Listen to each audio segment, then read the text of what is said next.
Bom dia, meus amigos, meus irmãos aqui do nosso grupo Grãozinhos no Caminho, do nosso canal do YouTube.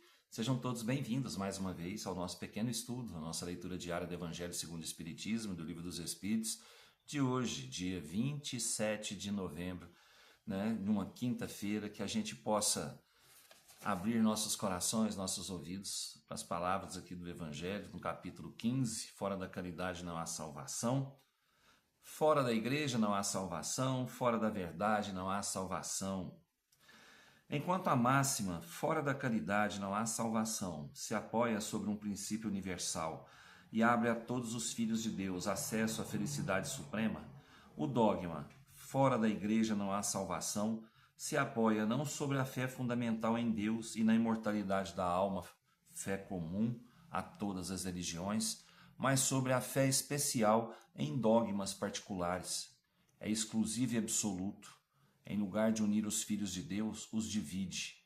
Em lugar de os excitar ao amor de seus irmãos, alimenta e sanciona a irritação entre os sectários dos diferentes cultos que se consideram reciprocamente como malditos na eternidade, fossem eles parentes ou amigos nesse mundo. Desconhecendo a grande lei de igualdade diante do túmulo, os separa até no campo do repouso. A máxima, fora da caridade não há salvação, é a consagração do princípio da igualdade diante de Deus e da liberdade de consciência. Com essa máxima por regra, todos os homens são irmãos, e qualquer que seja a sua maneira de adorar a Deus, eles se estendem as mãos e oram uns pelos outros.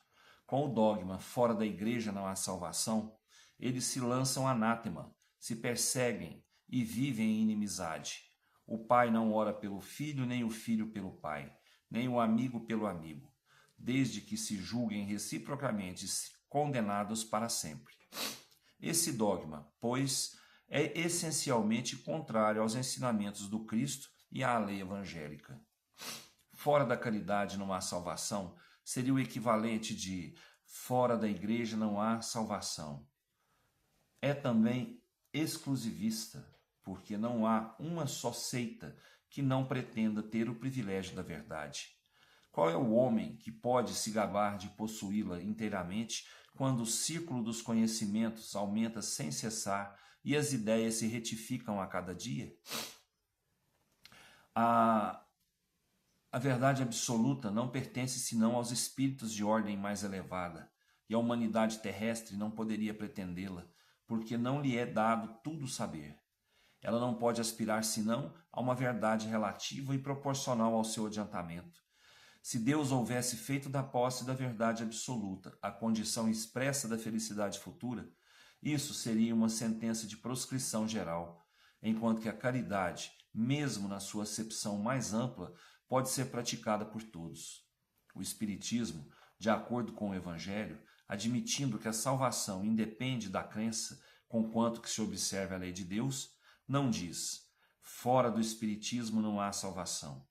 E como não pretende ensinar ainda toda a verdade, também não diz, fora da verdade não há salvação, máxima que dividiria em lugar de unir e perpetuaria o antagonismo. Gente, as igrejas foram criadas pelos homens, não por Deus.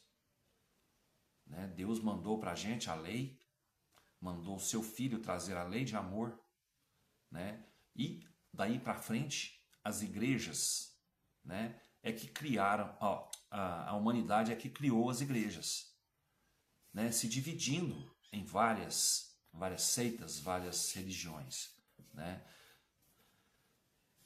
Fora da igreja não há salvação. De qual igreja? Qual que é a igreja que é a dona da verdade? Como o Evangelho falou para a gente, não existe uma só seita que seja dona da verdade. A verdade, a verdadeira verdade, ela é posse dos espíritos de grande luz, dos espíritos altamente desenvolvidos. Esses conhecem a verdade. Nós aqui, humanos, não sabemos nada. Nós não sabemos nada. A nossa condição humana atual, ela não permite a gente saber nada. A gente sabe alguma coisinha da verdade, né? A verdade maior, a gente não tem condições ainda de sabê-la. Então, não existe uma igreja, uma seita, uma religião qualquer, né, que seja o caminho da salvação. Nós já cansamos de falar, cansamos não, vamos falar muitas vezes ainda, né, que a caridade é o caminho para a salvação. E a caridade pode estar em qualquer religião, em qualquer seita, desde que seja verdadeira, seja sincera, seja feita com amor, sem cobrança, sem julgamentos. Não é? O que o Cristo fez, o amor sincero, dedicado a cada um de nós, Ele quer que a gente se ame e não se divida. Né? Que orem uns pelos outros, oremos uns pelos outros. E não nos dividamos. Vai chegar um tempo, né, em que todo mundo vai ser assim. Né? Não digo aqui na Terra, pode até ser que aqui na Terra ainda seja assim um dia, né? Que nós possamos todos nos unir e orar uns pelos outros, né? Mas, por enquanto, vamos aí no nosso caminho, procurando sempre fazer o melhor da gente, né? Em prol do nosso adiantamento, do adiantamento do nosso irmão. Vamos procurar fazer sempre a caridade, que a caridade não está na igreja tal, na seita tal, na religião tal, na doutrina tal. Não. A caridade ela tem que estar dentro de cada coração, independente de onde esse coração esteja. Se eu sou espírita, se eu sou evangélico, se eu sou católico, se eu sou muçulmano, o que importa é o que eu faço para o meu adiantamento. Não é o que eu estou ali escutando. Às vezes eu estou escutando palavras vazias, mas o meu coração está cheio de amor. Isso é o que importa. É onde eu estou, o meu coração vai estar com amor, para procurar fazer o bem, né, ao meu próximo e procurar crescer por minhas próprias pernas. Tá bom? Livro dos Espíritos traz para a gente hoje a questão 1009 ainda. As respostas são muitas para ela. Eu vou ler a questão novamente, né? E hoje nós vamos ver a interpretação de Platão. Segundo esse entendimento, as penas impostas não seriam jamais pela eternidade, né? Nós estamos falando sobre a duração das penas. Platão fala para a gente aqui, ó. Guerras de palavras.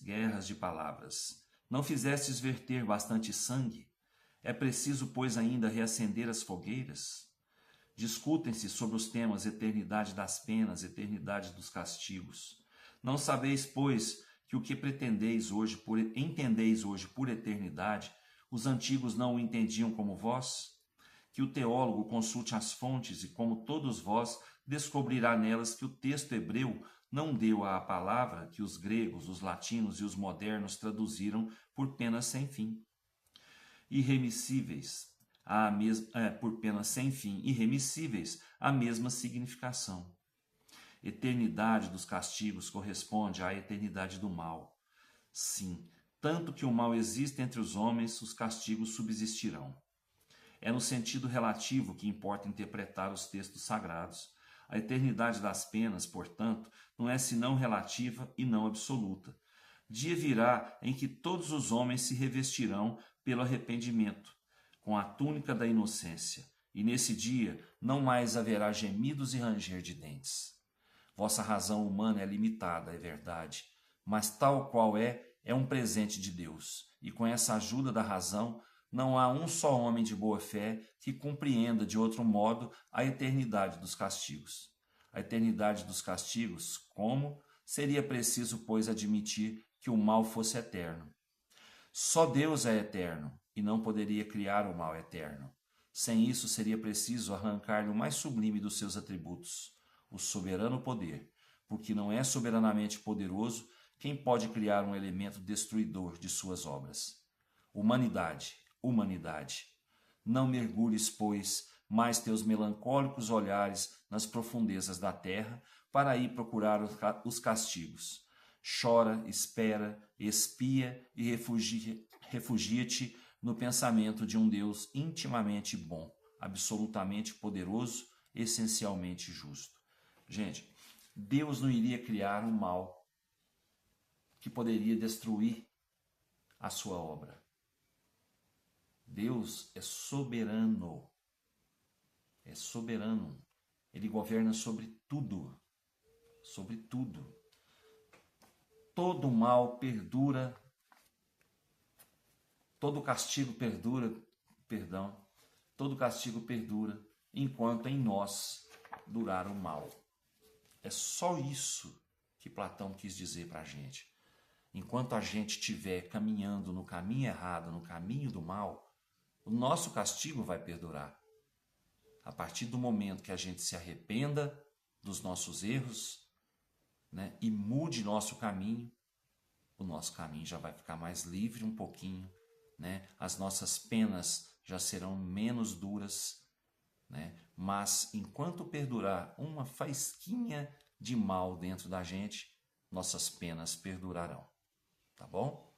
Então é pensar um pouquinho no que nós fazemos hoje para ver o que nós vamos colher amanhã, tá bom? Que Jesus nos abençoe e nos dê uma ótima quinta-feira com muita paz, muita luz, muito amor no coração, muita saúde, muita sabedoria, né? E equilíbrio para a gente. Fiquem todos com Deus. Até amanhã, se Deus quiser, e eu tenho certeza que Ele quer. Beijo no coração, pessoal.